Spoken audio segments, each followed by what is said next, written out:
The screams coming from the root cellar at midnight made Ethan Vaughn reach for his Colt revolver before his eyes were even fully open. He stumbled from his bedroom in his union suit, bare feet hitting the cold wooden floors of his ranch house in Sheridan, Wyoming, heart hammering against his ribs as another cry split the September night air. The sound was muffled but unmistakable, coming from beneath the kitchen where the trapdoor led down to the root cellar. His first thought was that some animal had gotten trapped down there among the preserved vegetables and sacks of potatoes. His second thought, when he heard what sounded distinctly like sobbing, made his blood run cold. Someone was living in his root cellar.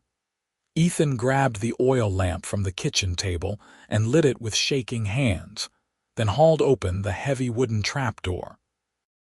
The ladder descended into darkness, and he could hear movement now, frantic and fearful.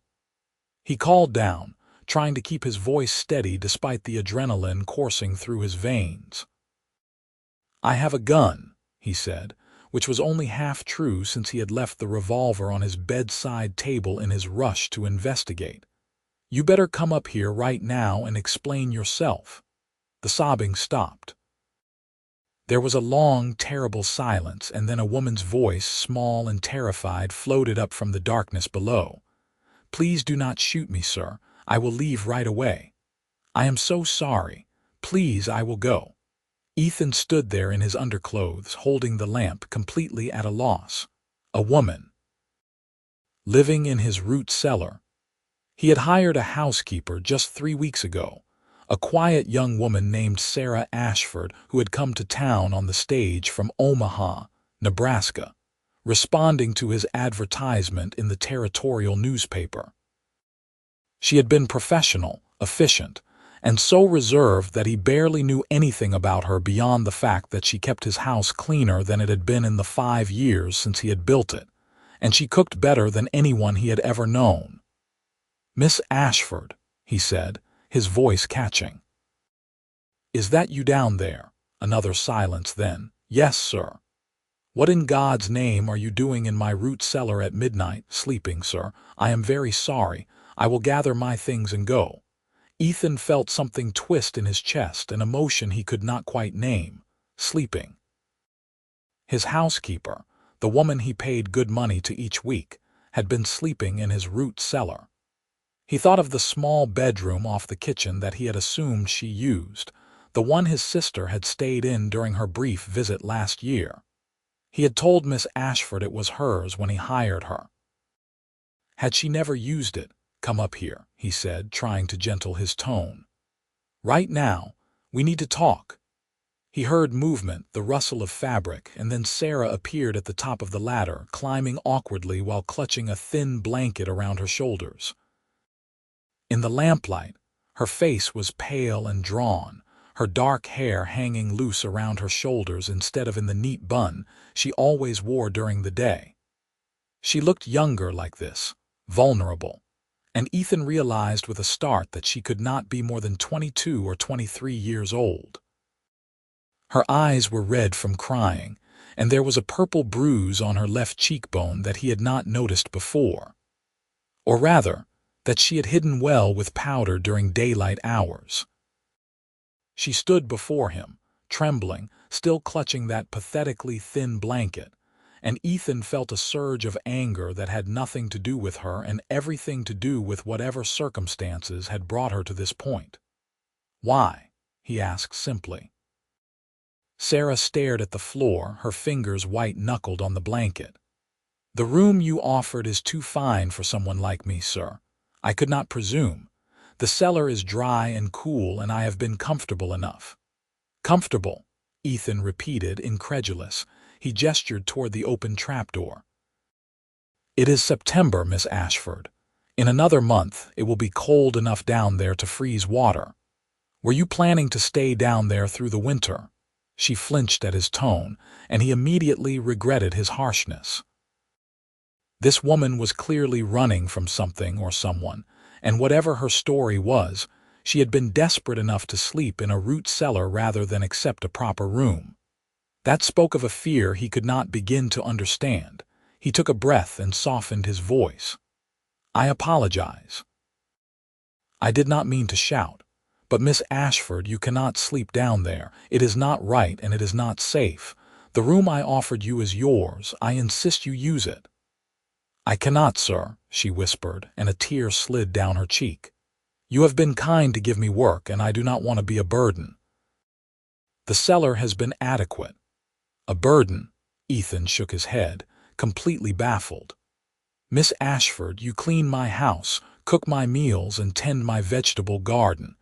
You have mended every piece of clothing I own and organized my accounts better than I ever could. If anything, you have made my life considerably easier. Taking the room I offered is not being a burden. It is accepting fair compensation for your work." She finally looked up at him, and he saw something raw and desperate in her eyes. "I do not deserve kindness, Mr. Vaughn. I am grateful for the work, but I cannot accept more than that. Please let me go back down. I promise I will be quieter. You will never hear me again."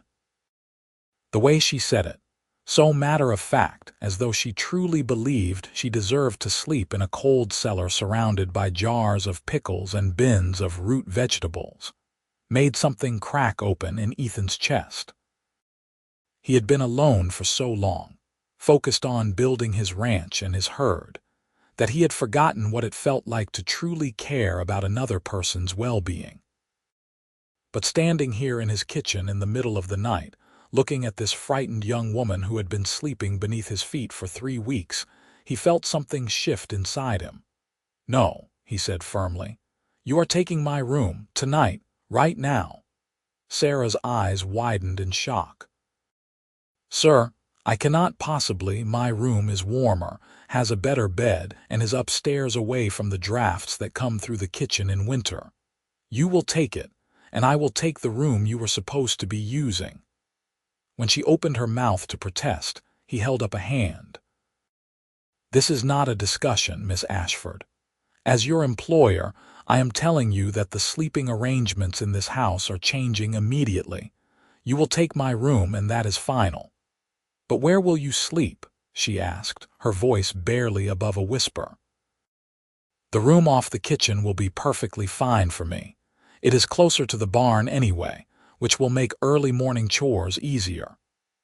It was a weak excuse, and they both knew it, but Ethan could not think of a better way to make this seem like a practical decision rather than an emotional one. Sarah stood there for a long moment, the blanket still wrapped around her shoulders, her face a mask of conflicting emotions. Finally, she nodded just once and fresh tears spilled down her cheeks. "Thank you," she whispered. "I do not know what to say." "You do not need to say anything," Ethan replied, feeling suddenly awkward and very aware that he was standing in his kitchen in his underclothes having an emotional conversation with his housekeeper in the middle of the night. "Let me help you get your things from the cellar." He descended the ladder with the lamp, and what he saw in the circle of light made his throat tighten. Sarah had made a small nest in the corner of the cellar, using the thin blanket she still wore and what looked like flour sacks sewn together for a pillow. There was a small carpet bag, worn and patched, that presumably held all her worldly possessions. Next to it was a tin cup and a plate, and Ethan realized with a sick feeling that she had been bringing her meals down here to eat alone rather than using the kitchen table as he had assumed she did after he went to bed each night.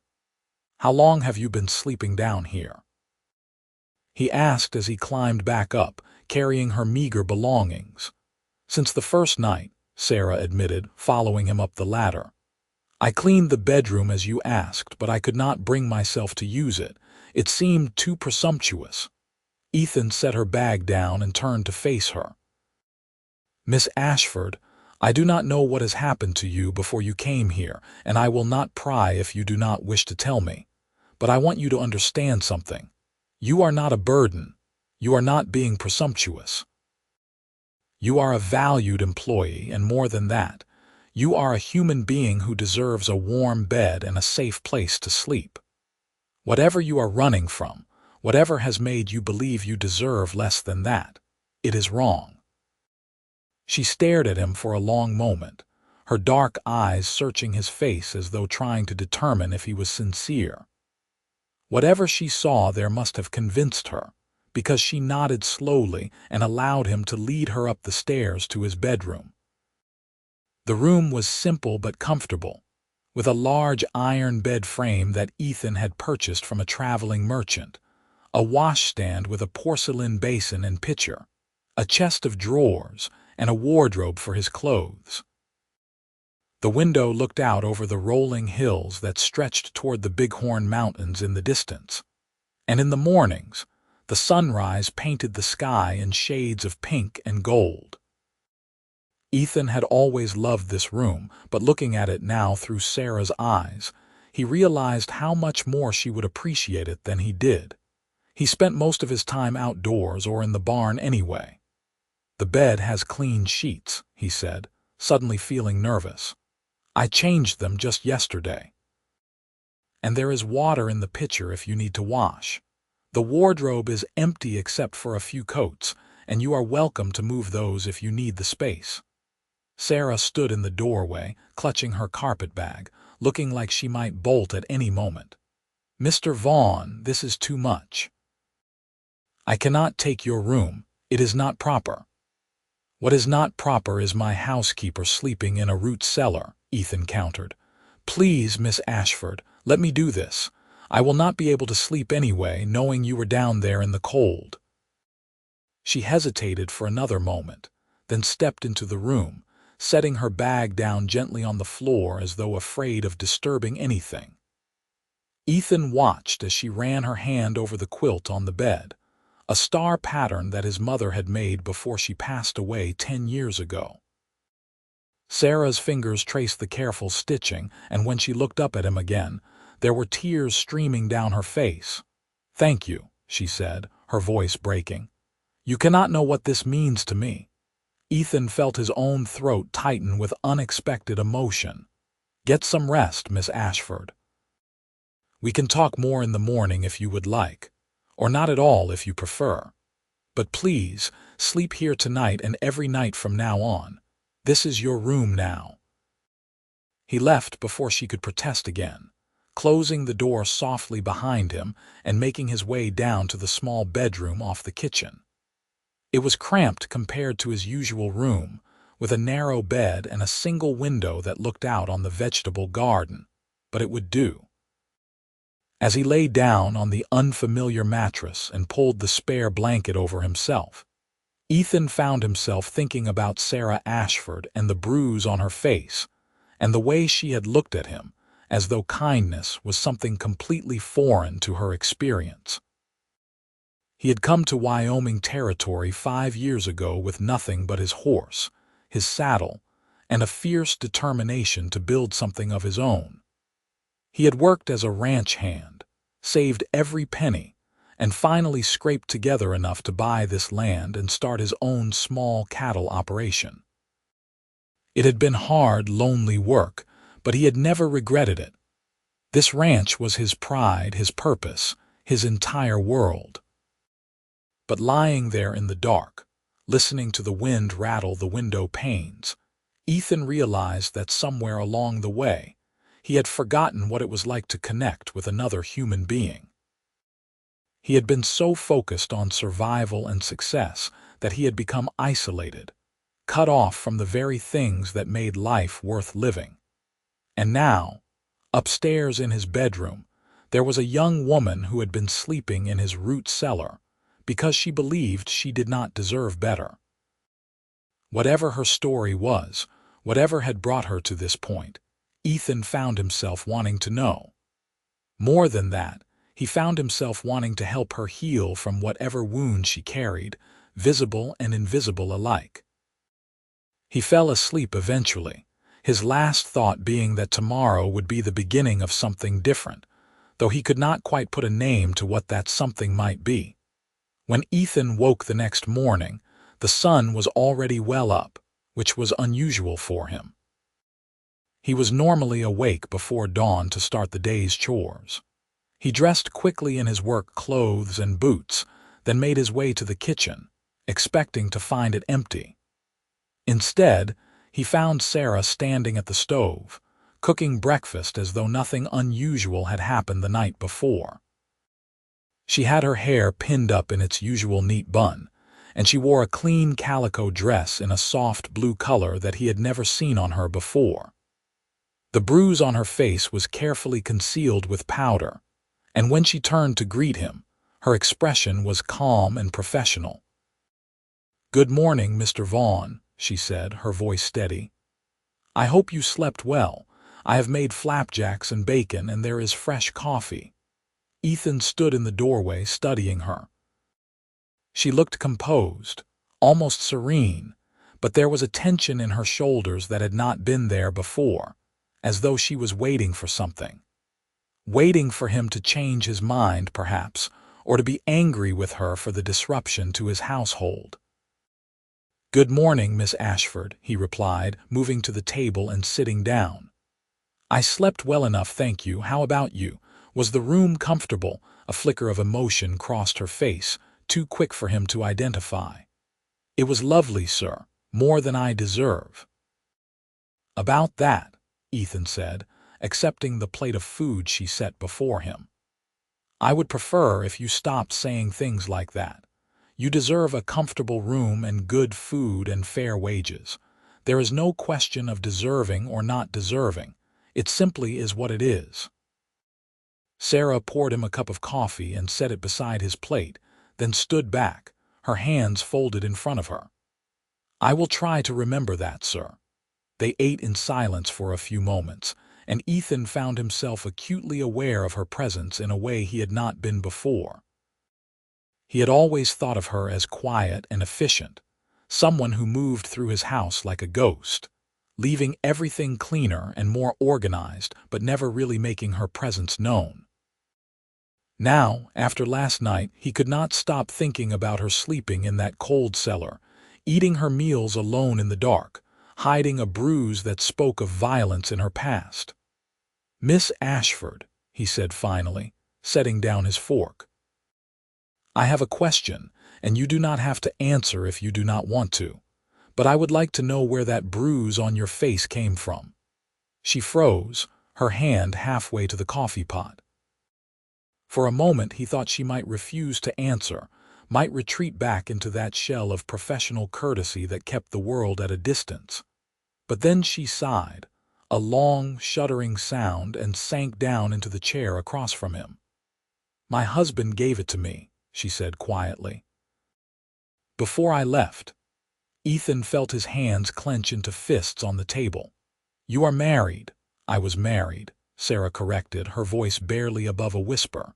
"He died 6 months ago. The bruise is from before then, but sometimes it still shows through the powder when I cry." "I did not mean for you to see it." "How did he die?" Ethan asked, then immediately regretted the bluntness of the question. "I apologize. That is not my business." "He drank too much and fell off his horse," Sarah said flatly. "Broke his neck. The doctor said he died instantly." She looked up at Ethan, and there was no grief in her eyes, only a kind of weary relief. "I know I should be sad. I know a good wife would mourn, but all I felt was grateful that he could not hurt me anymore." Ethan reached across the table and covered her hand with his own, a gesture that surprised them both.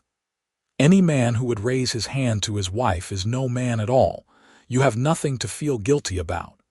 Sarah stared at their joined hands, her eyes filling with tears. "He was not always bad. When we married, I thought he loved me. But then he started drinking, and when he drank, he got angry, and when he got angry—" She trailed off, but Ethan could fill in the rest. "Is that why you came to Wyoming?" he asked gently. "To get away from the memories," she nodded. "His family blamed me for his death. They said I drove him to drink, that I was a bad wife. They wanted me to stay and work off the debts he left behind, but I could not. I took what little money I had saved in secret and bought a ticket on the stage as far as it would take me. When I saw your advertisement for a housekeeper, it seemed like providence, a chance to start over somewhere no one knew me. And the root cellar, Ethan prompted. Sarah looked down at their hands and a flush of color crept up her neck. I am not used to kindness, Mr. Vaughn. When you offered me that beautiful room, I thought there must be some catch. I thought you would expect things from me, things I was not willing to give. So I decided it was safer to sleep in the cellar and keep my distance. I am sorry. I know that must sound foolish to you. It does not sound foolish, Ethan said firmly. It sounds like the reaction of someone who has been hurt too many times to trust easily. But I want you to know something, Miss Ashford. I hired you to keep house and cook meals, nothing more. I would never expect or ask for anything beyond that. You are safe here, and I will do everything in my power to make sure you stay that way. A tear slid down her cheek, and she quickly wiped it away with her free hand. Why are you being so kind to me? You do not even know me. Maybe not yet, Ethan admitted, but I would like to. If you will let me. They sat there for a long moment, hands still joined across the kitchen table, and something passed between them that Ethan could not quite name. It was not attraction, not yet, but it was the seed of something that might grow into connection, understanding, perhaps even friendship. He found himself wanting to protect this fragile woman who had survived so much, wanting to show her that not all men were cruel, that kindness was not always a trap. Finally, Sarah pulled her hand back gently and stood up, smoothing her skirt with trembling fingers. I should let you finish your breakfast. You must have work to do. I do, Ethan agreed, but he made no move to leave. But Miss Ashford, I meant what I said last night. That room is yours now. I will not take it back, and I will not ask you to leave it. Please use it. Be comfortable. Consider it part of your wages. She nodded, not quite meeting his eyes. I will try, Mr. Vaughn. Thank you. The rest of the day passed in a kind of careful normalcy. Ethan went out to check on his cattle, mended a section of fence that had been damaged in the last storm, and spent a few hours breaking in a young horse he had purchased the previous month. Sarah went about her usual duties, cleaning and cooking and tending the garden, but there was a new awareness between them now, a knowledge that they had shared something intimate in the darkness of the previous night. When Ethan came in for supper that evening, he found the table set for two instead of the usual one. Sarah stood by the stove, stirring a pot of stew, and when she saw him, she gestured to the table with a shy smile. I thought perhaps we could eat together, she said. If that would be acceptable to you. Ethan felt warmth spread through his chest. I would like that very much, Miss Ashford. They sat down together, and for the first time since Sarah had arrived, they talked. Really talked. Not just the brief exchanges of employer and employee, but the kind of conversation that revealed pieces of who they truly were.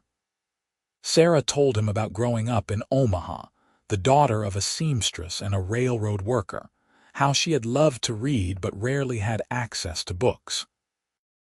Ethan told her about his childhood in Missouri, his parents' farm, and the way he had always dreamed of having land of his own in the wide, open spaces of the West.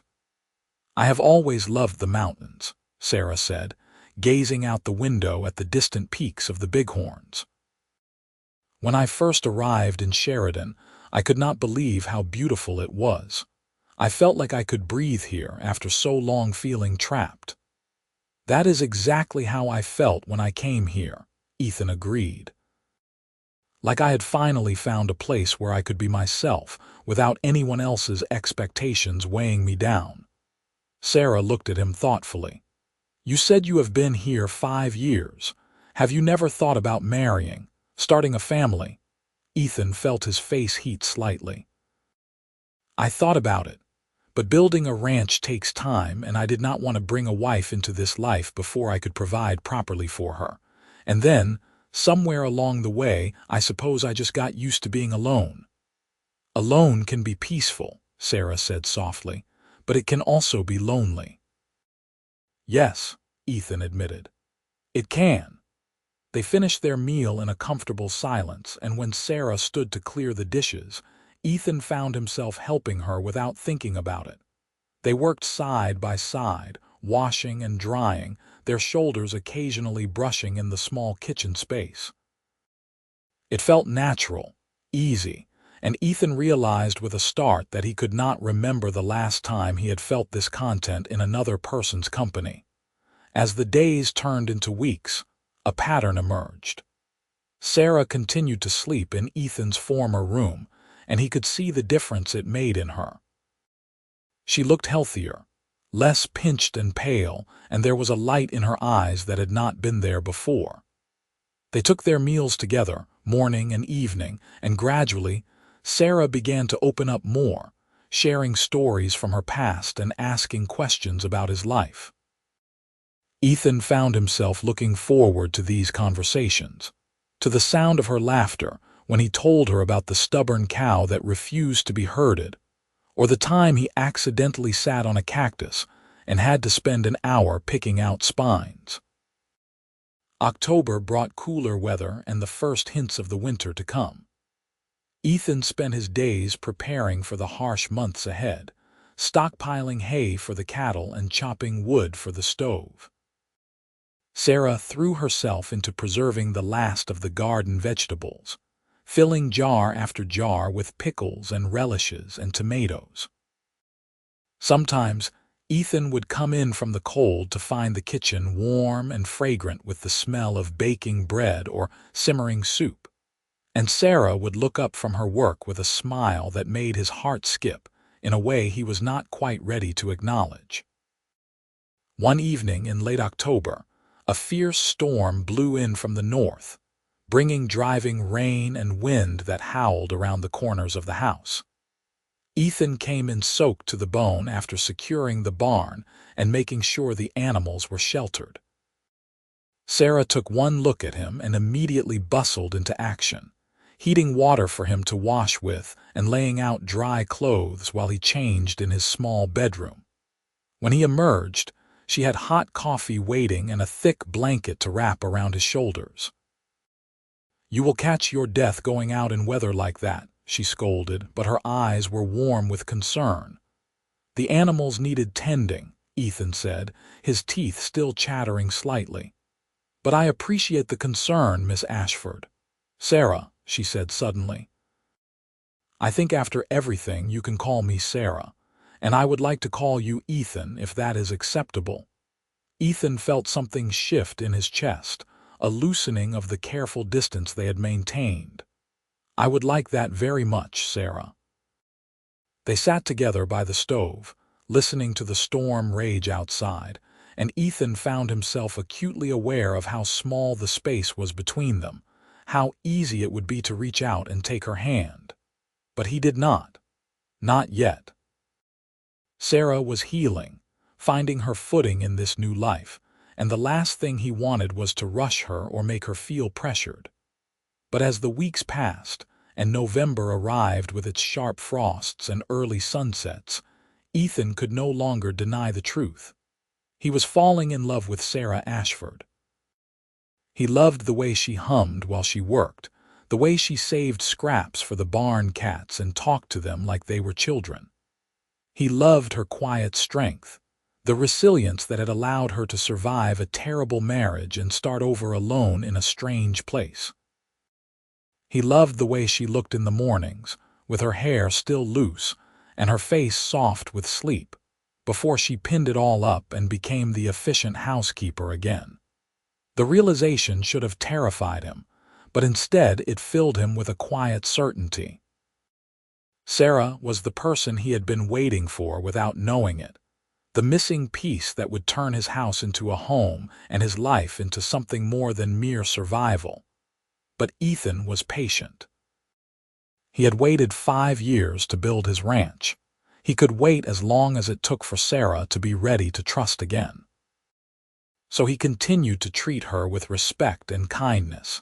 never pushing for more than she was willing to give, content with their growing friendship, and the hope that someday it might become something more.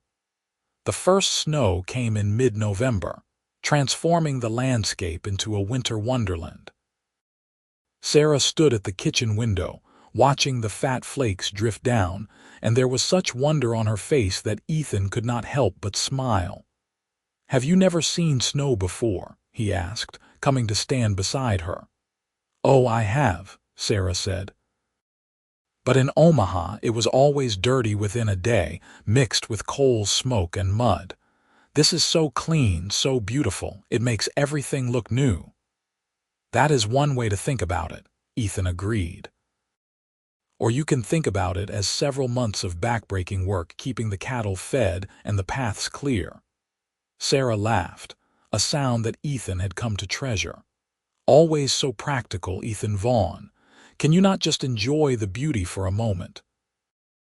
"I am enjoying something beautiful," Ethan said without thinking, then felt his face flush when he realized how it sounded. Sarah turned to look at him, her dark eyes searching his face, and for a moment Ethan thought she might say something, might acknowledge the current that had been building between them for weeks now. But then she smiled, soft and almost sad, and turned back to the window. "The world is full of beautiful things," she said quietly. "I am learning to see them again." Winter settled in with a vengeance. The days were short and brutally cold, and Ethan spent most of his time making sure the cattle survived and the house stayed warm. Sarah kept the home fires burning, both literally and figuratively, and Ethan found himself increasingly grateful for her presence. Coming in from hours in the freezing cold to find the house warm and welcoming, with Sarah there to greet him with hot coffee and a smile, was a gift he had not known he needed.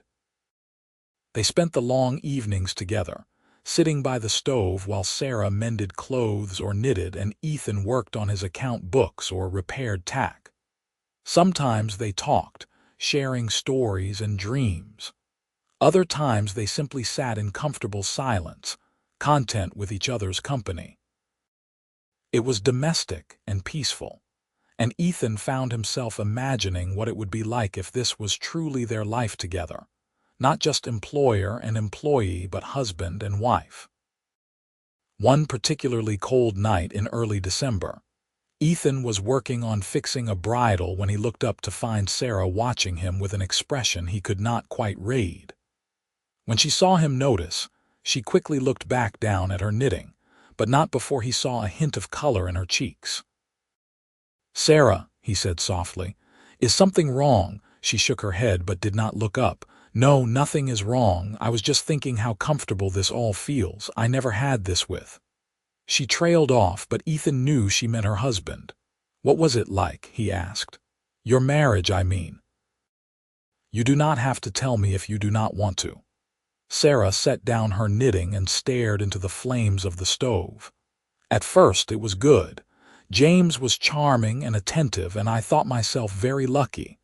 But after we married, things changed. He had debts he had not told me about, and when the money ran out, he started drinking. The more he drank, the angrier he became. He blamed me for everything, the debts, his failures, his unhappiness, and when words were not enough."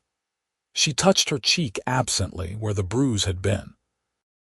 Ethan felt rage course through him at the thought of anyone hurting Sarah.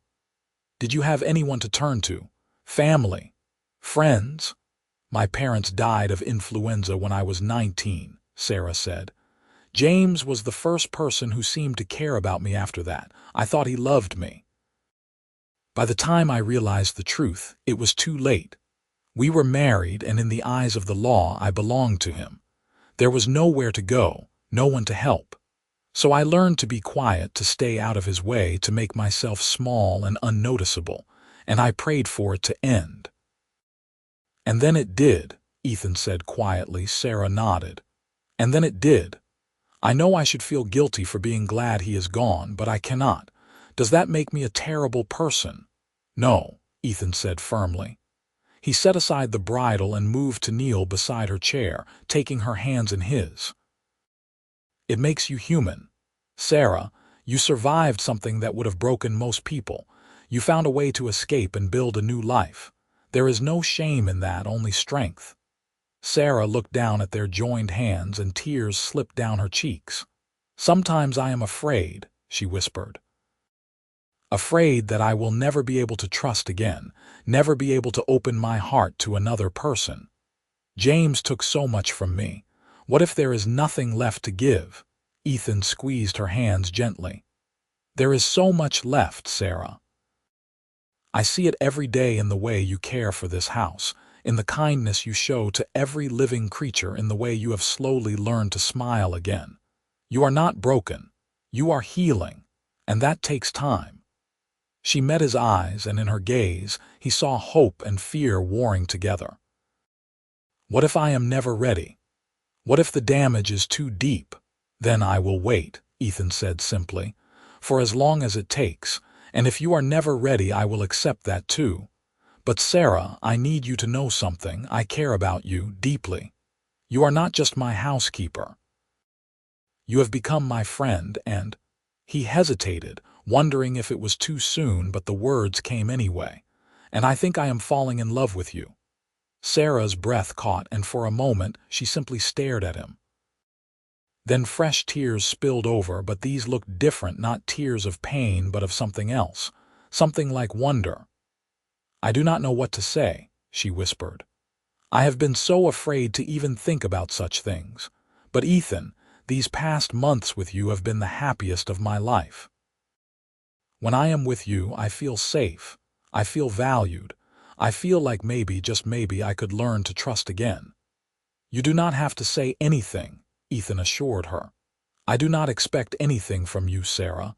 I just wanted you to know how I feel. And I want you to know that whatever happens between us, you always have a home here. That will not change, regardless of your feelings." Sarah reached out and cupped his face with her hand, her touch gentle and tentative. "You are a good man, Ethan Vaughn, the best I have ever known. I cannot promise you anything right now, but I can promise that I will try. I will try to heal, to trust, to open my heart again. And maybe, if I am very lucky, there might be room in that heart for you." Ethan turned his face into her palm and closed his eyes, overwhelmed by the tenderness of the moment. "That is all I could ask for." They stayed like that for a long time, connected by touch and the unspoken promise of something that might grow between them. When they finally parted and returned to their separate rooms for the night, Ethan felt as though everything had changed. The air itself seemed charged with possibility, and for the first time in his life, he understood what it meant to truly fall in love. The winter deepened, but the cold outside seemed less harsh when there was warmth inside. Sarah began to smile more readily, to laugh at Ethan's jokes, to seek him out for conversation even when her work was done. She started leaving little touches of her own personality around the house. A vase of dried wildflowers on the kitchen table. A quilt she had made draped over the back of the chair by the stove. Curtains she had sewn for the bedroom window to replace the plain ones that had been there before. Ethan noticed every change and treasured each one as a sign that Sarah was making this place truly hers, that she was beginning to believe this was home. He continued to be patient, never pushing, always respectful of her boundaries. But he also did not hide his feelings. He told her she looked lovely in the morning light. He thanked her for the little kindnesses she showed him every day. He made sure she knew she was appreciated, valued, cherished.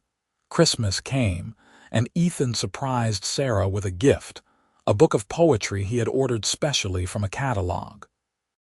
When she unwrapped it and saw what it was, she burst into tears. "How did you know?" she asked, clutching the book to her chest. "I told you I loved to read, but I never said I loved poetry." "You hum sometimes while you work," Ethan explained, "and the tunes are always so lyrical, so rhythmic." I thought you might appreciate the music of words as well." Sarah threw her arms around him, hugging him tightly. It was the first time she had initiated such contact, and Ethan felt his heart soar. He wrapped his arms around her carefully, holding her as though she were something precious and fragile. "Thank you," she whispered against his shoulder. "Thank you for seeing me, really seeing me." "Always," Ethan promised. Sarah pulled back slightly and reached into her apron pocket. "I made something for you too. It is not much, but—" She handed him a small package wrapped in brown paper. Inside was a pair of knitted gloves made from soft wool in a deep blue color.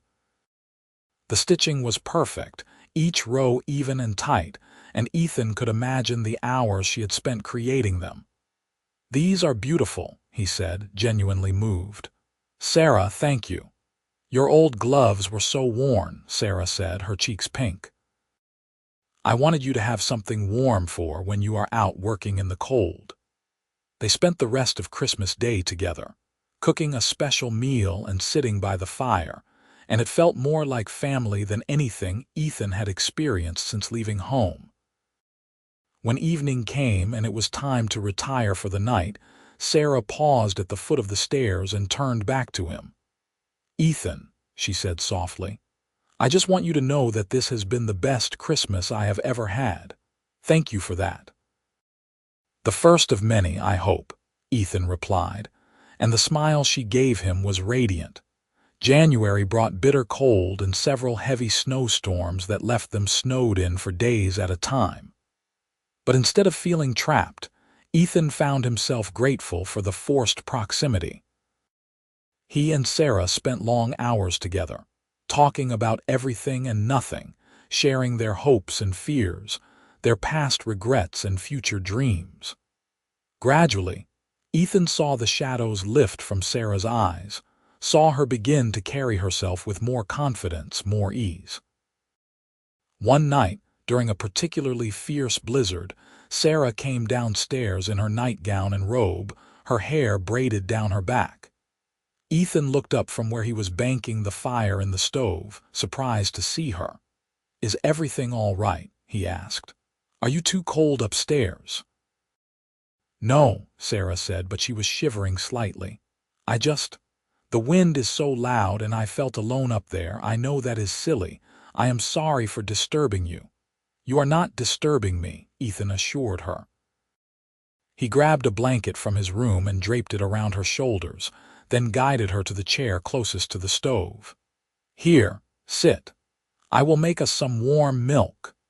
They sat together in the dimly lit kitchen, sipping warm milk sweetened with honey, listening to the howl of the wind outside. Sarah gradually stopped shivering and some of the tension left her shoulders. "I used to be so afraid of storms," she admitted. "James would drink more when he was trapped inside, and that always meant trouble for me. Even though I know I am safe now, sometimes the old fears come back." "That is understandable," Ethan said gently. "Healing is not a straight path. There will be setbacks and hard days. But Sarah, you are safe here. I promise you that. And if you ever need company day or night, you are always welcome." Sarah looked at him, her eyes reflecting the firelight. "I think I am starting to believe that. Starting to believe that not all men are like James, that kindness is not always a trick. You have been so patient with me, Ethan. I do not know how to repay that." "You do not need to repay anything," Ethan said. "But Sarah, I want you to know that whenever you are ready, if you are ever ready, I am here. My feelings have not changed. If anything, they have only grown stronger. I love you, completely, and I will wait as long as you need me to." Sarah set down her cup with trembling hands and moved from her chair to kneel beside him, just as he had knelt beside her chair weeks ago. She took his face in her hands, her touch gentle, and looked into his eyes with an intensity that took his breath away. "I think I love you too," she whispered. "I am afraid to say it, afraid that it is too soon or that I am not ready. But Ethan, when I am with you, I feel things I thought James had killed in me. Hope. joy, the possibility of happiness. I want to try. I want to see where this could go. Ethan covered her hands with his own, hardly daring to believe what he was hearing. Are you sure? I do not want you to feel pressured. I am sure, Sarah said, and there was a strength in her voice that had not been there before. I am still healing, and I will probably have hard days ahead. But I do not want to let fear control me anymore. I want to live, Ethan, and I want to live with you. He leaned forward slowly, giving her every chance to pull away, and pressed his lips to hers in a kiss that was tender and reverent and full of promise. Sarah kissed him back, her hands sliding from his face to his shoulders, and for a moment the world outside ceased to exist. There was only the two of them, connected by this fragile, precious thing that was growing between them. When they finally pulled apart, both of them were breathless.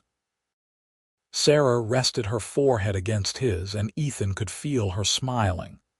I never thought I could feel this way again, she murmured. Thank you for giving me a reason to hope. Thank you for trusting me, Ethan replied. I know that is not easy for you. They sat together by the stove until the storm outside began to calm, and when Sarah finally went back upstairs to bed, Ethan felt as though his heart might burst with happiness. The woman he loved him back.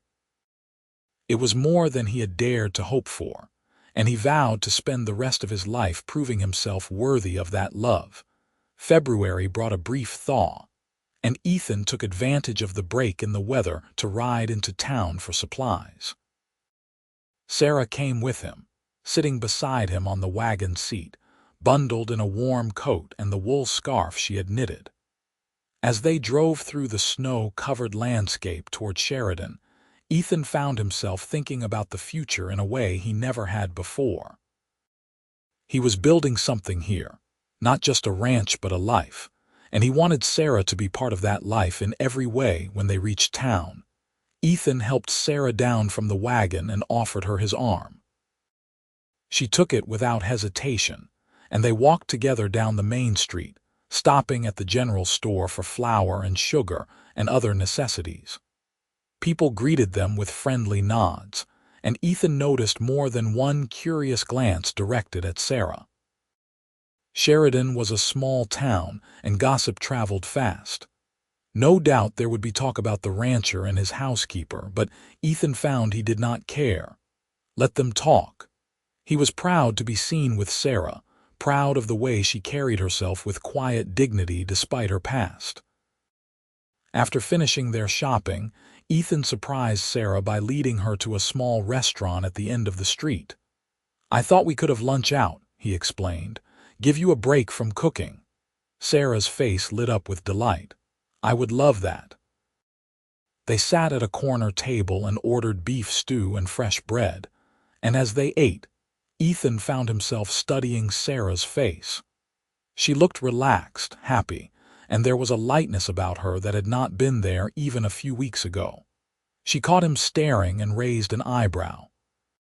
What are you thinking about? She asked. You, Ethan admitted, and how much you have changed since you first arrived. You seem happier. I am happier, Sarah said simply. Happier than I ever thought possible, and it is all because of you, Ethan.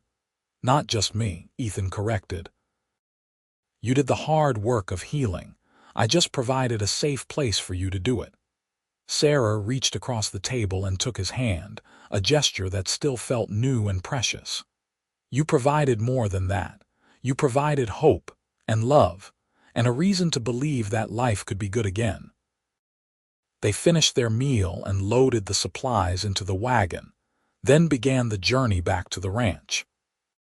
The sun was setting by the time they arrived, painting the sky in shades of orange and pink, and as Ethan helped Sarah down from the wagon, he found himself thinking that this was what contentment felt like. This moment, this woman, this life they were building together. March arrived with the promise of spring, though the weather was still cold and unpredictable. The days were getting longer, and Ethan found himself planning for the year ahead. He wanted to expand his herd, maybe build a larger barn, put in a better irrigation system for the fields. But more than any of that, he found himself thinking about the future with Sarah. One evening, as they sat together after supper, Ethan cleared his throat nervously. Sarah looked up from her knitting, sensing something important. "Sarah," he began, then had to stop and start over. "I have been thinking about something for a while now, and I wanted to talk to you about it." "What is it?" Sarah asked, setting aside her knitting. "I know we have only been together for a few months," Ethan said, choosing his words carefully. "And I do not want to rush you or make you uncomfortable. But Sarah, I cannot imagine my life without you anymore. You have become the most important person in my world, and I want to make that official. I want to marry you if you will have me." Sarah's eyes widened, and for a moment she said nothing. Ethan felt his heart sink, wondering if he had pushed too hard, too fast. But then Sarah's face broke into a radiant smile, and she launched herself at him, nearly knocking them both out of the chair. "Yes," she said, laughing and crying at the same time. "Yes, Ethan, I will marry you. I want nothing more than to be your wife." Ethan caught her and held her tight, relief and joy flooding through him. "Are you sure? I know marriage is a big step, especially after everything you went through." Sarah pulled back to look at him, and there was no hesitation in her eyes. "I am sure. Ethan, you have shown me what marriage should be. Partnership, respect, love.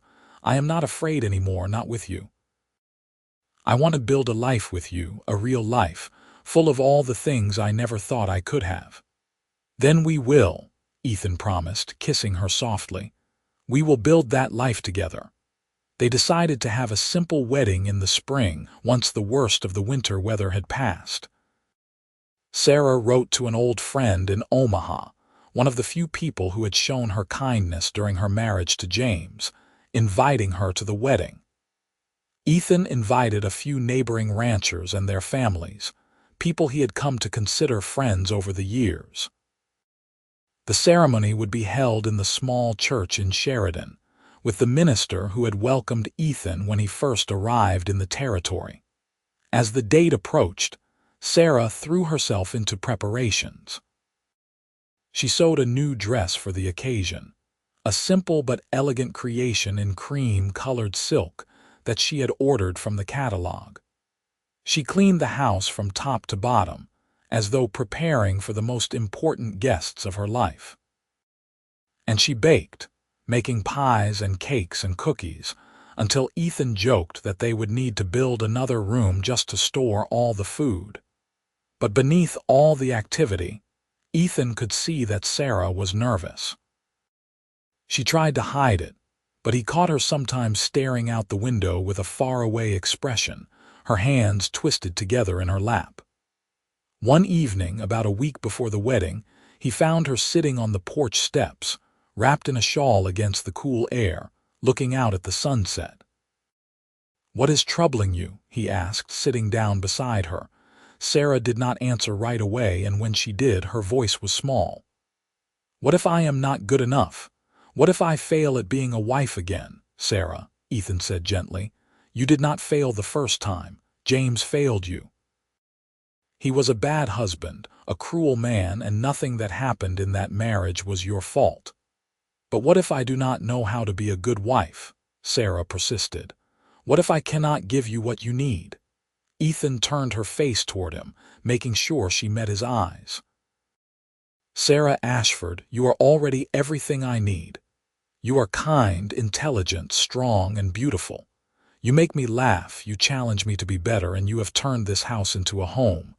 I do not need you to be anything other than who you are. That is enough. You are enough." Tears slid down Sarah's cheeks, and she leaned into him, resting her head on his shoulder.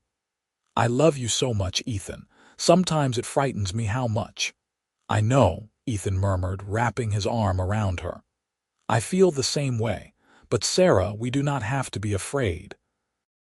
We have each other, and that is all that matters." They sat together as the sun disappeared below the horizon, and the stars began to emerge in the darkening sky. And when they finally went inside, hand in hand, Sarah seemed calmer, more at peace with the decision they had made. The wedding day arrived on a beautiful morning in late April. The sky was clear and bright, and the first wildflowers had begun to bloom in the meadows surrounding the ranch. Sarah looked radiant in her cream silk dress, her dark hair pinned up with small flowers woven through it. Ethan wore his best suit, feeling awkward and constrained in the formal clothes but willing to endure it for this occasion. They rode into town together, and the small church was filled with friendly faces. Sarah's friend from Omaha had arrived the day before, a cheerful woman named Margaret who had embraced Sarah warmly and told Ethan he had better take good care of her friend or answer to her. The neighboring ranchers and their wives had come, along with several townsfolk who had heard about the wedding and wanted to celebrate. The ceremony itself was simple and heartfelt. Ethan spoke his vows with a steady voice, promising to love and cherish Sarah for all the days of his life, to protect her and support her, and stand by her side through whatever challenges they might face. Sarah's voice trembled slightly when it was her turn, but her words were clear and strong. "I promise to love you, Ethan Vaughn," she said, her eyes locked on his. "To honor you and respect you and be your partner in all things. You have given me a new life, a second chance at happiness, and I will spend the rest of my days showing you how grateful I am for that gift." When the minister pronounced them husband and wife, Ethan kissed Sarah with all the love and tenderness in his heart, and the small congregation erupted in applause. As they walked back down the aisle together, hand in hand, Ethan felt a profound sense of rightness. This was exactly where he was meant to be, with this woman by his side, starting a new chapter of their lives together. The celebration afterward was lively and joyful. There was food and music, and even Ethan, who was usually reserved, found himself laughing and dancing with his new wife. Sarah glowed with happiness, and more than one person commented on what a lovely couple they made. As the sun began to set and the guests started to head home, Margaret pulled Sarah aside for a private word. "You look happy," she said simply. "Really, truly happy. I have never seen you like this." "I am happy," Sarah confirmed. "Ethan is a good man, Margaret, the best. He has shown me what love is supposed to be." "I am so glad," Margaret said, hugging her friend. "You deserve this, Sarah. You deserve all the happiness in the world." Ethan and Sarah returned to the ranch as the stars were coming out, and as they crossed the threshold of the house, Ethan swept Sarah up in his arms, making her laugh with surprise. "What are you doing?" she asked, clinging to his neck. "Carrying my wife over the threshold," Ethan said with a grin. "It is tradition." "You are going to hurt your back," Sarah protested, but she was smiling. "Worth it," Ethan declared, carrying her through the house and up the stairs to their bedroom. Their bedroom now, not just his or hers, but theirs together. He set her down gently, and they stood there for a moment, just looking at each other. Then Sarah reached up and began to remove the pins from her hair, letting the dark waves fall around her shoulders. Ethan watched, mesmerized, as she transformed from the formal bride into the woman he loved, warm and real and finally, completely his. "I love you," he said simply. "I love you too," Sarah replied, and then she kissed him, and there were no more words needed. The weeks that followed were a period of adjustment as they learned to navigate life as husband and wife, rather than employer and employee. But the transition was surprisingly smooth. They had already built a foundation of friendship and respect, and the romantic love that had grown between them only strengthened that foundation. Sarah continued to manage the household with the same efficiency as before, but now there was a lightness to her movements, a joy in her work that spoke of contentment. And Ethan found himself coming in from the fields more often, drawn by the desire to be near his wife, to talk with her and laugh with her and simply enjoy her company. Spring turned to summer, and the ranch flourished. Ethan's cattle multiplied, and he was able to hire a young ranch hand to help with the work. Sarah planted a larger garden than ever before, filling the plot with vegetables and herbs and flowers. In the evenings, they would sit on the porch together, watching the sun set over the mountains and talk about their plans for the future. "I would like to have children," Sarah said one evening, her hand resting on Ethan's arm, "if that is something you want too." "I want that very much," Ethan assured her. "I can think of nothing I would love more than to have a family with you." "I was so afraid I would never have that," Sarah admitted. "With James, the thought of bringing a child into that situation was terrifying, but with you, Ethan, I feel safe. I feel like we could give a child a good life, full of love and security." "We will," Ethan promised, pulling her close. "However many children we are blessed with, we will love them and raise them right." In August, Sarah came to Ethan with news that made his heart soar. She was expecting a baby, due the following spring. Ethan was overwhelmed with joy and immediately became protective, insisting that Sarah not lift anything heavy or work too hard. Sarah laughed at his concern but secretly treasured it, knowing that it came from love. As her pregnancy progressed, Ethan watched in wonder as Sarah's body changed, growing round with their child. He would rest his hand on her belly in the evenings, feeling the baby kick and move, and marvel at the miracle of it.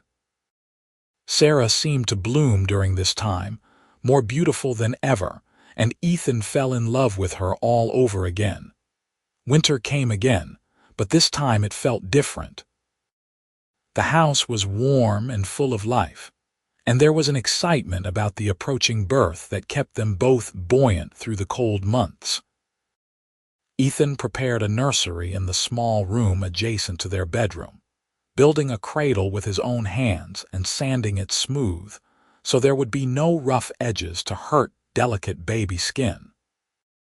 Sarah sewed tiny clothes and blankets, her hands moving with practiced skill, even as her belly grew larger and more unwieldy. In late March, as the snows were beginning to melt and the first signs of spring were appearing, Sarah went into labor. Ethan sent the ranch hand galloping into town to fetch the doctor and the midwife, then stayed by Sarah's side, holding her hand and trying not to let his fear show. Labor was dangerous, and he had heard too many stories of women who did not survive childbirth. But Sarah was strong, and when the midwife finally arrived, she took one look at the situation and nodded approvingly. "You are doing well, my dear," she said to Sarah. "Just keep breathing and trust your body." The labor was long and difficult, lasting through the night and into the following day. Ethan stayed with Sarah the whole time, holding her hand, wiping her forehead with a cool cloth, whispering encouragement even when she was too exhausted to respond. And finally, as the sun was setting on the second day, a baby's cry filled the room. "It is a boy," the midwife announced, wrapping the infant in a clean blanket and placing him in Sarah's arms. "A healthy, strong boy." Sarah looked down at their son with tears streaming down her face, and Ethan felt his own eyes fill as he gazed at the tiny person they had created together. The baby had a shock of dark hair and blue eyes that would probably change color in time, and his little fists waved in the air as he let out another indignant cry. "Hello, little one," Sarah whispered. "Welcome to the world. What shall we name him?" Ethan asked, unable to take his eyes off his son. "I was thinking Thomas," Sarah said softly, "after my father, but only if you agree." "Thomas Vaughn," Ethan said, testing the name. "I like it. Thomas it is." They spent the next few weeks in a haze of sleeplessness and wonder as they adjusted to life with a newborn. Thomas was a hungry baby who woke every few hours to be fed, and Sarah was exhausted but radiantly happy. Ethan helped as much as he could, changing diapers and walking the floor with Thomas when he was fussy, marveling at how something so small could have such a profound impact on their lives. As spring turned to summer, Thomas grew and thrived. He was a cheerful baby who smiled easily and loved to be held. Sarah would carry him in a sling while she worked, talking to him constantly, and Ethan would come in from the fields to find her singing lullabies, the baby cradled against her chest. "I never knew I could be this happy," Sarah said one evening as they sat together on the porch, watching Thomas sleep in his cradle. "Sometimes I am afraid to believe it is real." "It is real," Ethan assured her, taking her hand. "This is our life, Sarah, the life we built together. And it is just the beginning." The years passed in a pattern of work and love and growth. Thomas grew into a sturdy toddler with his mother's dark hair and his father's steady temperament. When he was 2, Sarah gave birth to a daughter they named Emma, a tiny thing with blonde curls and a temperament as fierce as a wildcat. 2 years after that came another son, James, named for Sarah's father, not her first husband. Sarah had wanted to reclaim the name, to associate it with love and family rather than pain and fear. The ranch continued to prosper. Ethan expanded his herd and built the larger barn he had dreamed of. Sarah managed the household with the help of a young woman from town who came in a few days a week to assist with the children and the heavier chores. They were not wealthy, but they were comfortable, and more importantly, they were happy. One evening, when Thomas was 8 and the younger children were tucked into bed, Ethan and Sarah sat together on the porch as they had so many times before. The sun was setting, painting the sky in brilliant colors, and Sarah leaned against Ethan's shoulder with a contented sigh. "Do you remember the night you found me in the root cellar?" she asked. "How could I forget?" Ethan replied. "It was the night that changed everything." "I was so frightened," Sarah recalled. "I thought you would send me away. I never imagined that you would give me your room, that you would show me such kindness. And I certainly never imagined that I would fall in love with you." "I think I started falling in love with you that very night," Ethan admitted. "When I saw how much you had been through, how strong you were despite everything, I wanted to protect you, to show you that life could be different." "You did more than that," Sarah said, lifting her head to look at him. "You gave me a home, a family, a reason to live. Before I met you, I was just surviving. Now I am truly living." "We both are," Ethan agreed. "I was so focused on building this ranch that I forgot what I was building it for. You reminded me that a ranch without love is just land and cattle. You made it a home." Sarah kissed him softly. "We made it a home, together." They sat in comfortable silence as darkness fell and the stars began to appear. From inside the house, they could hear Emma calling for a drink of water and Thomas patiently helping his little sister. The sounds of their family, their life, their happiness. "I have been thinking," Sarah said after a while, "about everything that has happened, all the pain and fear I went through with James, all the loneliness and despair. And you know what? I would go through it all again if it meant ending up here with you." "Sarah," Ethan protested, hating the thought of her suffering. "I mean it," Sarah insisted. "Because all of that made me who I am. It taught me how to recognize real love when I found it. It made me appreciate every single moment of happiness we share. I do not regret my past anymore, Ethan. I am grateful for it because it led me to you." Ethan pulled her close, overwhelmed by the depth of her words. "You are the strongest person I have ever known." "No," Sarah said with a smile. "I am just someone who learned that it is okay to accept help, to trust again, to open my heart even when it is frightening. You taught me that, Ethan. You and your impossibly kind gesture of giving me your room." They laughed together, remembering that night so many years ago when everything had been uncertain and new. And then they went inside to check on their children, to bank the fire for the night, to prepare for another day in the life they had built together. More years passed, and the children grew.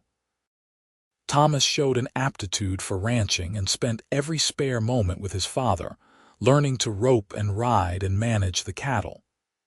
Emma was bright and curious, always asking questions and demanding to know how things worked. James was the quiet one, content to sit with his mother and listen to her read stories or help her in the garden. When Thomas turned 15, Ethan began teaching him the business side of ranching, showing him the account books and explaining about buying and selling cattle. "This will all be yours someday," Ethan told his son. "Yours and your brothers and sisters. I want you to know how to run it properly." "What about when you are old?" Thomas asked with the bluntness of youth. "Will you retire and let me take over?" Ethan laughed. "I am planning to be around for a good long while yet. But yes, eventually this ranch will be yours to run, and I hope you will take care of it and grow it, maybe pass it on to your own children someday." "I will," Thomas promised solemnly. "I love this place, Father. I cannot imagine ever wanting to be anywhere else." Sarah overheard this conversation and smiled, thinking how different her life was now from what she had once imagined. She had thought herself trapped, doomed to a life of fear and pain, with no hope of escape. And now here she was, surrounded by children who would never know what it was like to be afraid in their own home, married to a man who treated her with respect and love every single day. One afternoon, when the children were all occupied with their various activities, Sarah found herself alone in the kitchen, preparing supper. She paused in her work and looked around at the familiar space, the stove where she had cooked thousands of meals, the table where they had shared so many conversations, the window that looked out on the mountains. And she thought about the root cellar below her feet, the cold, dark space where she had once slept, believing she deserved nothing better. On impulse, she opened the trapdoor and descended the ladder, something she rarely did anymore. The cellar looked much the same as it always had, lined with shelves holding jars of preserved food, bins of potatoes and turnips, barrels of flour and sugar. But when Sarah looked at the corner where she had once made her bed, she felt nothing but gratitude.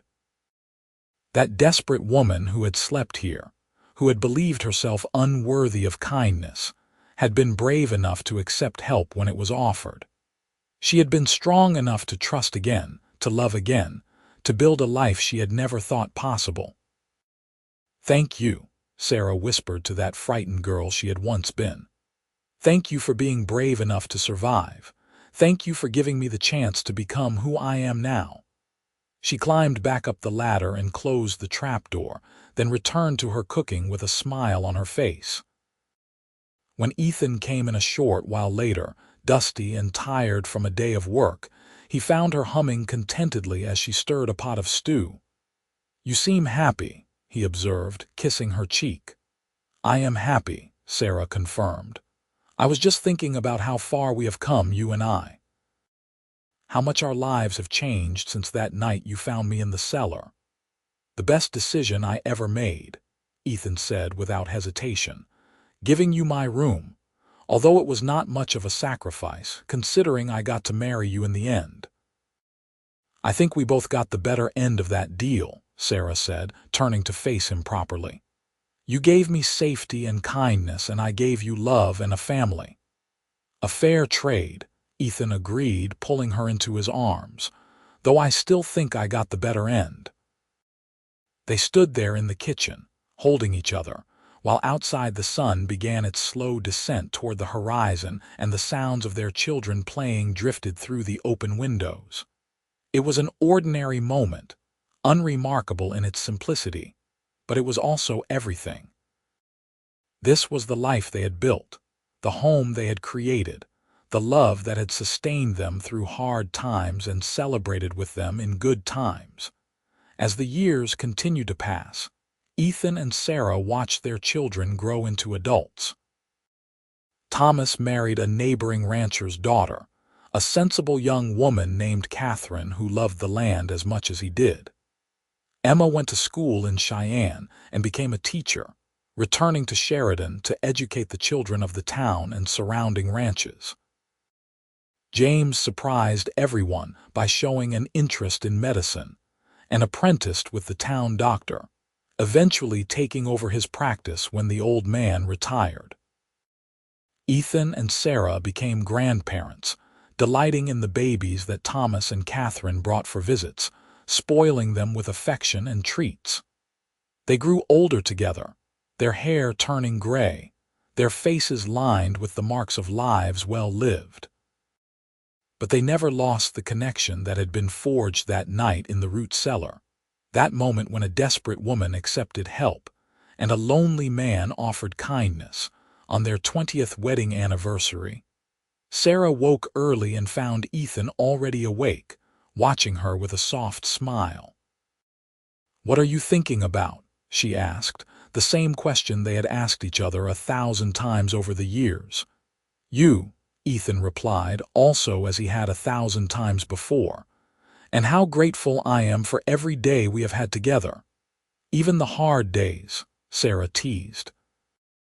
"Especially the hard days," Ethan said seriously, "because we faced them together and we came out stronger on the other side."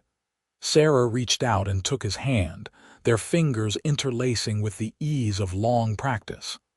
"I have been thinking about something," she said, "about that root cellar." "What about it?" Ethan asked.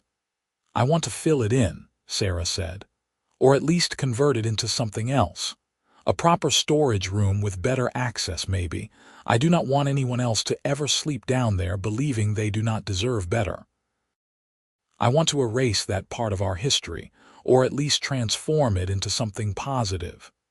Ethan considered this for a moment, then nodded. "I think that is a fine idea. We can have it done before winter comes again." "Thank you," Sarah said, and Ethan knew she was thanking him for more than just agreeing to renovate the root cellar. She was thanking him for 20 years of love, for giving her the room, for showing her what happiness could be. "Always," Ethan replied, the same word he had used so many times over the years. It was their promise to each other, their vow renewed with every utterance, always together, always supporting each other, always loving each other. They spent that anniversary day much as they had spent so many others, working together on the ranch, sharing meals with their family who came to celebrate, sitting on the porch as the sun set. But there was a special sweetness to it, a recognition of how precious their time together was, how miraculous it was that they had found each other at all. That evening, after everyone had gone home and the house was quiet, Ethan and Sarah lay in bed together, their bodies fitting together with the familiarity of decades. "Do you ever regret it?" Sarah asked suddenly. "Giving up your room that night? You could have just sent me away, found another housekeeper. Instead, you changed your whole life for me." "I did not change my life for you," Ethan corrected gently. "I changed my life with you. And Sarah, if I had sent you away that night, I would have lost the greatest gift I have ever been given. You, our children, this life we have built together. No, I have never regretted it for even a moment." "I love you," Sarah whispered, as she had whispered countless times before. "I love you too," Ethan replied, as he always did, always would. They fell asleep in each other's arms, just as they had every night for 20 years. And outside, the wind whispered through the grasses, carrying with it the promise of tomorrow and all the tomorrows to come. The seasons continued their eternal cycle, and Ethan and Sarah continued their life together. They renovated the root cellar as planned, converting it into a proper storage room with wooden stairs instead of a ladder and good lighting. When it was finished, Sarah stood at the top of those new stairs and felt a sense of completion, as though she had finally closed the door on that chapter of her life. More grandchildren arrived, filling the ranch house with noise and laughter when they came to visit. Ethan built a larger porch so they would have more room for family gatherings, and Sarah planted flower gardens around the house, transforming the practical ranch into something beautiful as well as functional. As they moved into their late 50s and then their 60s, Ethan and Sarah began to slow down. They hired more help for the ranch, relying on Thomas to handle most of the day-to-day operations. But they never stopped working entirely. Ethan still rode out to check on the cattle most days, and Sarah still tended her beloved garden and cooked for the family. They were simply part of the rhythm of this place, as essential to it as the land itself. One evening, when they were both in their late 60s, Ethan found Sarah sitting on the porch steps just as he had found her so many years ago when she had doubts about their upcoming wedding. But this time, when he sat down beside her, she was smiling. "I was just remembering," she said.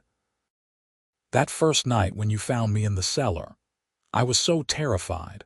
I thought my life was over, that I would never be happy or safe again. And then you offered me your room and everything changed." "You changed everything," Ethan said. "You brought life and love into this house. You gave me a reason to build something more than just a successful ranch. You gave me a family, a purpose, a joy I never knew existed." "We gave that to each other," Sarah corrected. "You showed me what real love looks like, patient, kind, steadfast. You never tried to rush me or push me. You just let me heal in my own time and loved me through it." "That is what love is supposed to be," Ethan said simply. "Not control or possession, but support and partnership." They sat together as the stars came out, their hands clasped, their shoulders touching.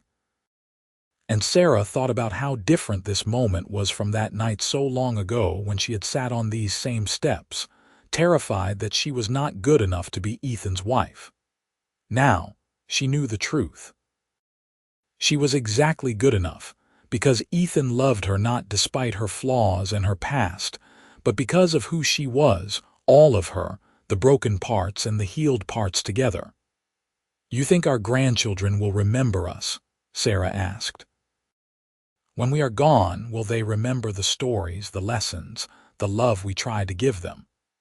"They will remember," Ethan assured her, "because we have shown them what a good marriage looks like, what a loving family should be. That is the greatest legacy we could leave them." "Along with a thriving ranch," Sarah added with a smile. "Along with that," Ethan agreed, smiling back. They went inside eventually, to the warm house that had been their sanctuary for so many years. And as they climbed the stairs to their bedroom, the room that had once been Ethan's alone and then Sarah's gift and finally theirs together, Sarah thought about how one act of kindness had changed the course of two lives. Ethan giving her his room had been more than just a practical solution to a problem. It had been a declaration that she mattered, that she deserved better, that she was worth sacrificing for. And from that single gesture, everything else had grown. Trust, friendship, love, family, a lifetime of happiness. Years later, when Sarah was 73 and Ethan was 75, they celebrated their 50th wedding anniversary with a grand party that filled the ranch house and spilled out onto the lawn. All three of their children were there with their families, and the grandchildren had brought their own children, making Ethan and Sarah great-grandparents several times over. The house rang with laughter and music, and Sarah looked around at the sea of faces, all of them connected to her and Ethan, all of them part of the legacy they had created together. Thomas stood up to make a toast, his hair now gray and his face weathered from years of working the land. "To my parents," he said, raising his glass. Who showed us what love looks like? Who built something lasting from nothing but hard work and devotion? Who taught us that family is the most important thing and that kindness is never wasted? May we all be lucky enough to find a love like theirs. Everyone drank to that, and Sarah found tears streaming down her face. Happy tears, grateful tears, the tears of a woman who had survived darkness and found light on the other side. That night, after everyone had gone home and the house was quiet again, Ethan and Sarah lay in bed together, exhausted but content. 50 years, Sarah marveled. Half a century. How did we get so old? Slowly, Ethan joked, then turned serious. But Sarah, I would not change a single day of it. Every moment with you has been a gift. Even the arguments, Sarah teased, even those, Ethan confirmed. Because we always worked through them together. We never went to bed angry, never let pride get in the way of love. That was one of your rules, Sarah remembered. On our wedding day, you told me that no matter what, we would always talk things through before sleeping. And we have. For 50 years, we have kept that promise. One of many promises we have kept to each other, Ethan said softly. Sarah nestled closer to him, fitting her body against his as she had done for 5 decades. I love you, Ethan Vaughn, with everything I am, everything I have been, everything I will be. You are the best thing that ever happened to me. And you are the best thing that ever happened to me, Ethan replied, kissing the top of her head. My Sarah, my wife, my love. They fell asleep like that, wrapped in each other's arms, and when morning came, they woke to another day of the life they had built together. A life that had started with a frightened woman sleeping in a root cellar, and a lonely cowboy offering her his room. A life that had grown into something neither of them could have imagined, but both of them cherished beyond measure. Ethan and Sarah lived several more years, watching their family continue to grow and thrive. They aged gracefully, supporting each other through the aches and pains that came with advancing years, celebrating each birthday as a blessing and each anniversary as a miracle. The ranch remained in the family, passing to Thomas as Ethan had always planned. But Ethan and Sarah continued to live in the house they loved, surrounded by memories of a lifetime spent together. When Ethan was 79, he fell ill with pneumonia during a particularly harsh winter. Sarah nursed him devotedly, sitting by his bedside day and night, holding his hand and talking to him even when he was too weak to respond. The children came to visit, bringing the grandchildren and great-grandchildren, and Ethan rallied enough to smile at them all and tell them he loved them. On a quiet night in February, with snow falling softly outside and Sarah holding his hand, Ethan passed peacefully in his sleep. Sarah sat with him for a long time afterward, tears streaming down her face, but there was no bitterness in her grief. Only gratitude for the 54 years they had shared, for the love that had sustained them, for the life they had built together. Thank you, she whispered to him one last time. Thank you for finding me. Thank you for giving me your room. Thank you for showing me what love is supposed to be. I will carry you in my heart until we meet again. Sarah lived another 4 years after Ethan's death. She remained in the ranch house, cared for by her children and visited frequently by the rest of the family. She spent her days tending her garden, reading her books of poetry, and telling stories to the great-grandchildren about their great-grandfather and the life they had shared.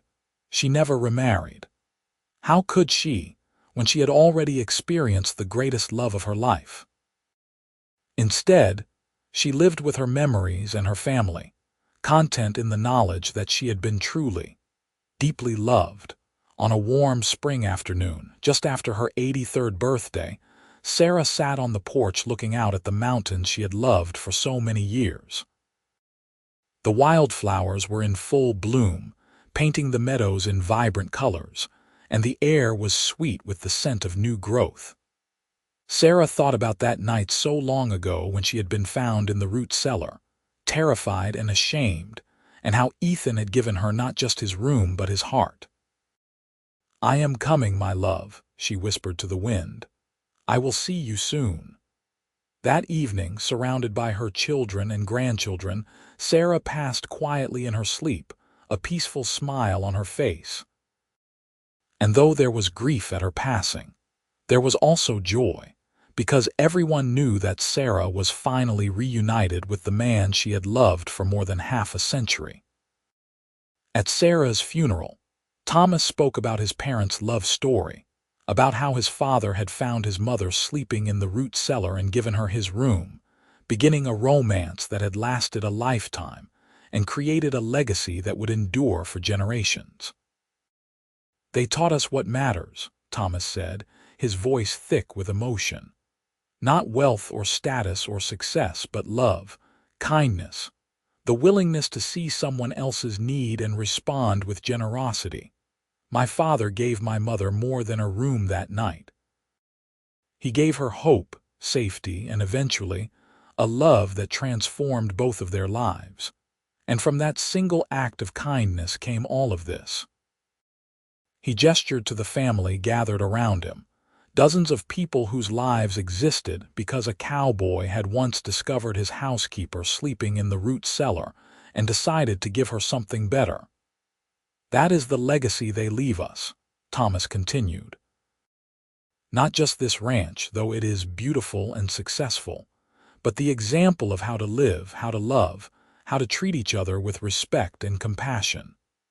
My parents built something lasting, something that will continue long after we are all gone, and it started with kindness." Sarah was laid to rest beside Ethan in the small cemetery overlooking the ranch. Their headstone was simple, carved with their names and dates in a single line. Together in life, together forever. The ranch continued to thrive under Thomas's management and eventually passed to his children. Emma's children became teachers and doctors, continuing her legacy of service to the community. James's children followed in his footsteps, and one became a renowned surgeon who saved countless lives. But more than professional success, Sarah and Ethan's descendants carried forward the lessons they had learned from their grandparents and great-grandparents. They treated their spouses with respect and love. They raised their children with kindness and high standards. They looked for ways to help others, to extend a hand to those who needed it, to remember that small acts of generosity could change lives.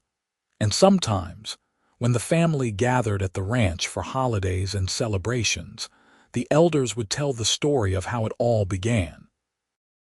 How a cowboy named Ethan Vaughn discovered his housekeeper, Sarah Ashford, sleeping in the root cellar, and gave her his room.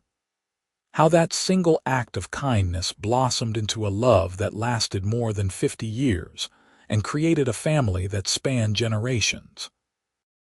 How two broken, lonely people found each other in the wild Wyoming territory and built something beautiful together.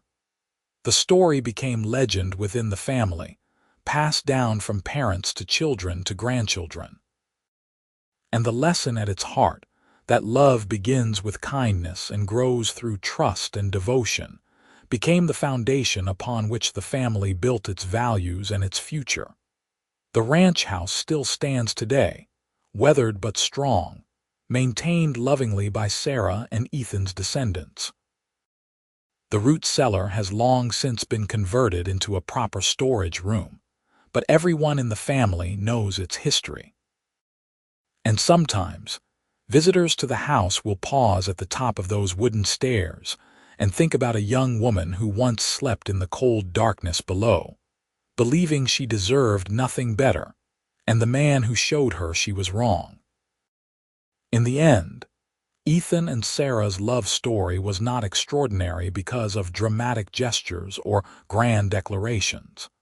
It was extraordinary because it was built on a foundation of steady, patient, everyday kindness. Because Ethan saw someone in need and responded with generosity. Because Sarah found the courage to trust again despite her painful past. Because they both understood that real love is not about passion alone but about choosing each other every day, through good times and bad, for the rest of their lives. Their legacy lives on not just in their descendants, but in the example they set and the story they left behind. A story about how a simple act of giving up a room led to a lifetime of love. A story about finding home in another person's heart. A story about the transformative power of kindness and the enduring strength of true love. And in that way, Sarah and Ethan Vaughn's love story never really ended. It simply continues, passed down through the generations, inspiring new love stories, new acts of kindness, new beginnings. Because some things, like true love and genuine compassion, are too precious to ever truly die. They live on forever in the hearts and lives they touch, echoing through time, reminding us all that the most important things in life cannot be measured in acres or cattle or material success, but in love given and received, in kindness extended and accepted, in the family we build and the legacy we leave behind. That is the story of the cowboy who discovered his housekeeper had been sleeping in the root cellar and gave her his room. It is a story about love found in unexpected places, about healing and hope, about building something lasting from the ashes of the past. And it is a story that, though it happened more than 100 years ago in the wild frontier of Wyoming territory, still has the power to move hearts and remind us all of what truly matters in this life.